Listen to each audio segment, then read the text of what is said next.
আলহামদুলিল্লাহ, রহমতের ১৫টা দিন আজকে চলে গেল। সো হ্যালো এভরিওয়ান, আসসালামু আলাইকুম। সকলে কেমন আছো? তো আলহামদুলিল্লাহ, রমজানের এই মাসটা রহমতের মাস, অনেকটাই ভালো আছি আল্লাহর রহমতে। এবং এই মাসে সকলে আমার জানা মতে ভালো থাকে, আল্লাহকে নিয়ে ব্যস্ত থাকে। তো তোমরা কেমন আছো অবশ্যই কমেন্টে জানাবে। তো 15টা রোজা দেখতে দেখতে চলে গেল, আর আমাদের ইফতারিও অনেক কয়েকদিন আগেই দেওয়া হয়েছে, কিন্তু ভিডিওটা আপলোড করব করে করাই হচ্ছিল না। তো আজকে করেই ফেললাম।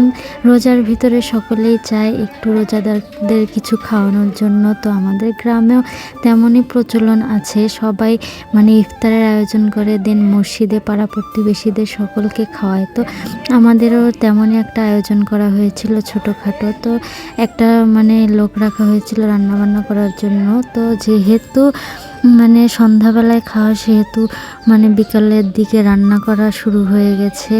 আসরের আগে রান্নাবান্না তুলে দিয়েছে, যাতে আসরের পরে নিয়ে চলে যেতে পারে। তারপরে তো প্লেট সাজানো, অনেক আয়োজন আছে রোজাদারদের জন্য।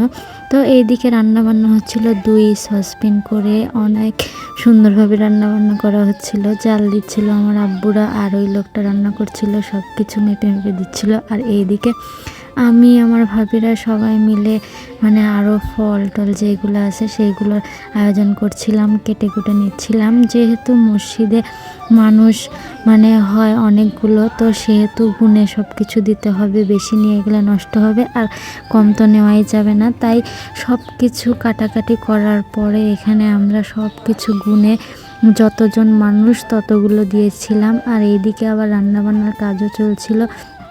রান্না প্রায় আসরের পরপরই শেষ হয়ে গিয়েছিল। তারপরে রান্না হওয়ার পর আমরা সবাই মিলে দেখছিলাম যে কেমন হয়েছে খিচুড়িটা। তো সামনে এখানে আমি বলছিলাম ঢাকনাটা তুলো, তো অনেক গরম ছিল। আর রাহিম এখানে খাওয়া দাওয়া শুরু করে দিয়েছে। ও তো পিচ্ছি, ও তো রোজা ছিল না, কিন্তু এই দিন আমরা সবাই রোজা ছিলাম। আর এক কথায় খুব আনন্দ হচ্ছিল দিনটাতে। এক কথায় মানুষদের খাওয়াতে এরকম একটা আয়োজন খুবই ভালো লাগছিল। অনেক ধরনের আইটেম করা হয়েছিল, অনেক কিছু, খুব আনন্দ লাগছিল। এক কথায় কি আয়োজন করা হয়েছে সেটা বড় ব্যাপার না, বাট সকলকে খাওয়ানো এটাই একটা অন্যরকম আনন্দের ব্যাপার।